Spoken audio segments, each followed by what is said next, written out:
பாரம்பரிய சமையல். பாரம்பரிய சமையல்ல நம்ம அடுத்து பார்க்க போறது சாமை வல்லாரக்கீரை சோறு.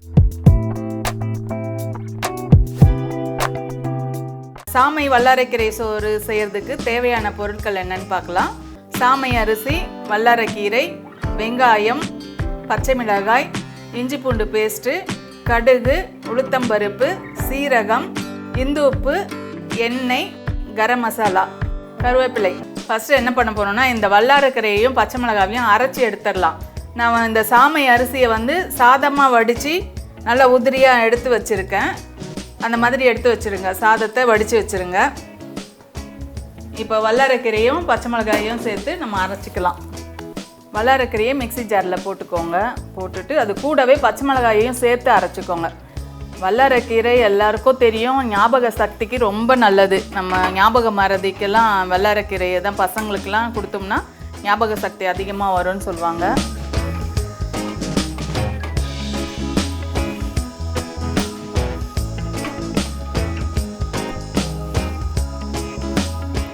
இது கூடவே ஒரு 3 பச்சை மிளகாய் எடுத்திருக்கேன். இந்த பச்சை மிளகாய் காரம் மட்டும்தான், கரம் மசாலா தான் சேர்க்க போகிறோம். 3 பச்சை மிளகாவை எடுத்து அது கூட அரைச்சிக்கலாம். அரைச்சி போடுறதுனால காரம் உரைக்கும். அதனால் உங்களுக்கு காரம் அதிகம்னா இன்னொரு பச்சை மிளகாய் கூட சேர்த்துக்கலாம்.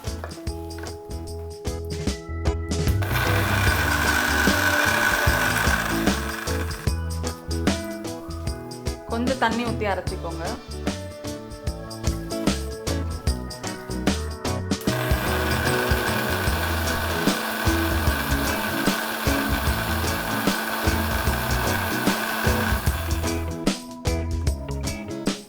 இந்த மாதிரி அரைச்சி வச்சுக்கோங்க. இது இருக்கட்டும்.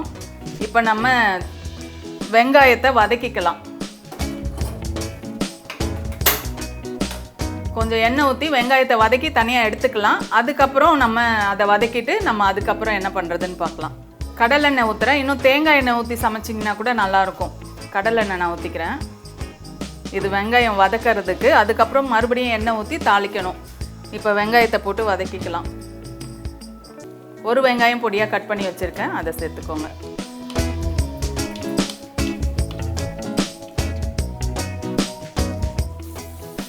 இது நம்ம சிறுதானியத்தில் பண்ணுறோம். நீங்கள் தங்க சம்பா அரிசி, இந்த மாதிரி பாரம்பரிய அரிசியில் இருக்கு இல்லைங்களா, கிச்சடி சம்பா அரிசி, தங்க சம்பா அரிசி, இந்த மாதிரி அரிசிலையும் செய்யலாம். சாதாரண நீங்கள் சாப்பாடு செய்கிற அரிசிலையும் செய்யலாம்.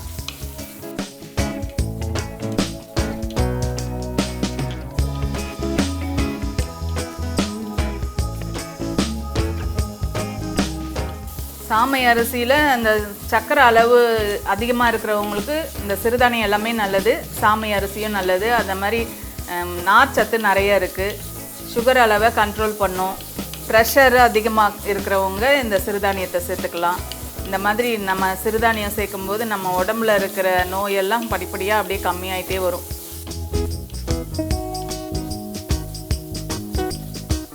இன்னும் நரம்பு வீக்காக இருக்கிறவங்க, நரம்பு தளர்ச்சி இருக்கிறவங்களுக்கெல்லாம் இந்த சாமை அரிசி ரொம்ப நல்லது.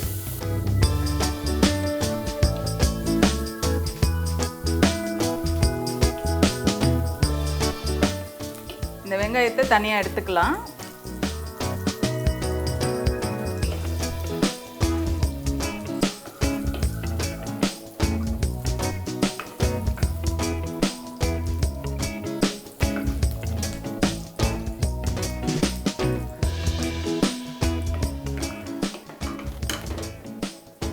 இன்னும் கொஞ்சம் எண்ணெய் ஊற்றிட்டு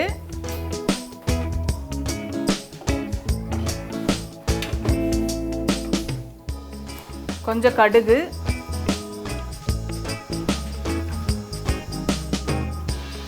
கடுகு சேர்த்துக்கோங்க. கடுகு பொரியட்டும். கடுகு பொரிஞ்ச பிறகு கொஞ்சம் உளுத்தம்பருப்பு சேர்த்துக்கோங்க.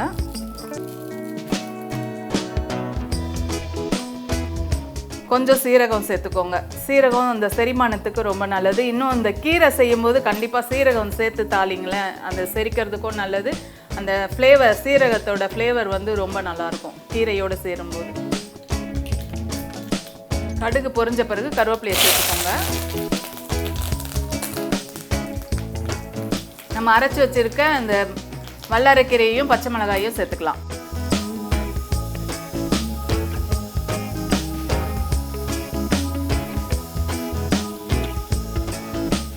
இது கூட ஒரு அரை ஸ்பூன் இஞ்சி பூண்டு பேஸ்ட்டு சேர்த்துக்கோங்க.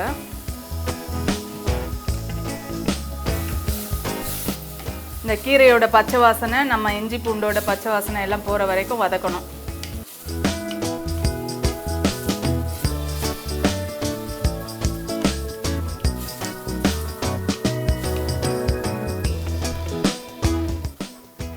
இது கூட ஒரு 1/4 ஸ்பூன் கரம் மசாலா சேர்த்துக்கோங்க.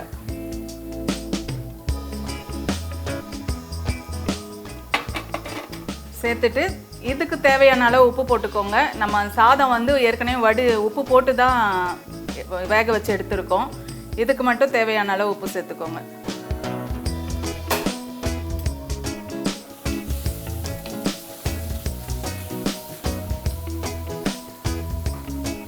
அந்த பச்சை வாசனை, கீரையோட பச்சை வாசனை போயிருச்சு. நம்ம வெங்காயம் வதக்கி வச்சுருக்கோம் இல்லைங்களா, அதை இப்போ அது கூட சேர்த்துக்கலாம்.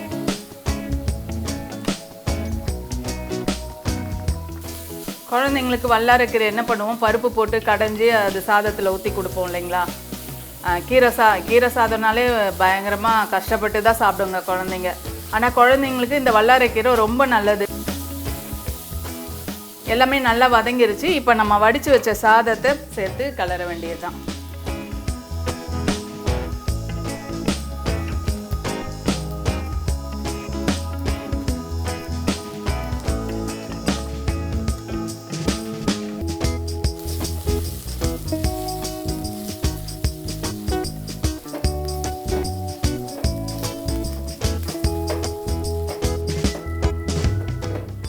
அவ்வளோதான், ரெடி ஆகிடுச்சு. ஸ்டவ் ஆஃப் பண்ணிவிட்டு இப்போ ஒரு பவுலில் மாற்றிடலாம்.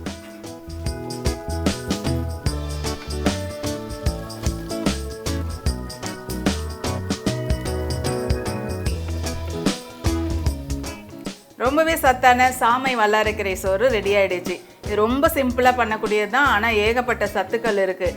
வல்லாரைக்கீரையே குழந்தைங்களுக்கு கொடுக்கணும், ஆனால் எப்படி கொடுத்தாலும் சாப்பிட மாட்டாங்க. அதே மாதிரி சாமை அரிசி, சிறுதானியமான சாமை அரிசியில் ஏகப்பட்ட சத்துக்கள் இருக்குது. நம்ம நிகழ்ச்சியில் நிறைய பெனிஃபிட்டை சொல்லிட்டு வரோம்.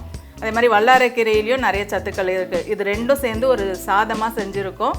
இதை வந்து நீங்கள் குழந்தைங்களுக்கு சாதமாக கொடுத்தாலும் சரி, இல்லை லஞ்ச் பாக்ஸில் கட்டி கொடுத்தாலும் மிச்சம் வைக்காமல் சாப்பிட்டு வருவாங்க. அந்த அளவுக்கு டேஸ்ட்டாக இருக்கும்.